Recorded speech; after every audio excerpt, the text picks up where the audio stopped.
এখন এই গ্রামগঞ্জে বা শহরের যে কোনো জায়গাতেই যারা একটু বয়স্ক হয় বা যাদের একটু দেখা যায় আপনার 40 আপ বয়সী ছেলে এবং মেয়ে বা মহিলা এবং পুরুষ যে কোনো কারণে সমস্যা হতে পারে, সেটা হলো যে অনেকেই বলে যে তার শরীরটা খারাপ লাগে, পাটা ঝিনঝিন করে, ঠিক আছে, আপনার মানে খুব ক্লান্তি ক্লান্তি ভাব লাগে।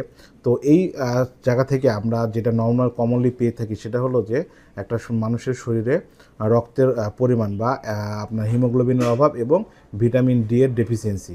তো যাদের ভিটামিন ডি এর ডেফিসিয়েন্সি হয়ে থাকে তাদের হলো আপনার এই সমস্যাটা বেশি তৈরি হয়।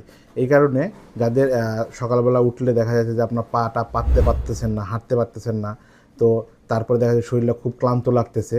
তো যাদের এরকম সমস্যা হয় অবশ্যই আপনার ভিটামিন ডি যেই টেস্টটা আছে সেই টেস্টটা করে দেখে যদি আপনার ঘাটতি থেকে থাকে অবশ্যই আপনি সকালবেলা রোদে বসবেন, ভিটামিন ডি জাতীয় খাবার দাবার যেগুলো আছে সেগুলো খাবেন এবং তাতেও না হয় ডাক্তারের পরামর্শ অনুযায়ী সাপ্লিমেন্ট নেবেন। ধন্যবাদ।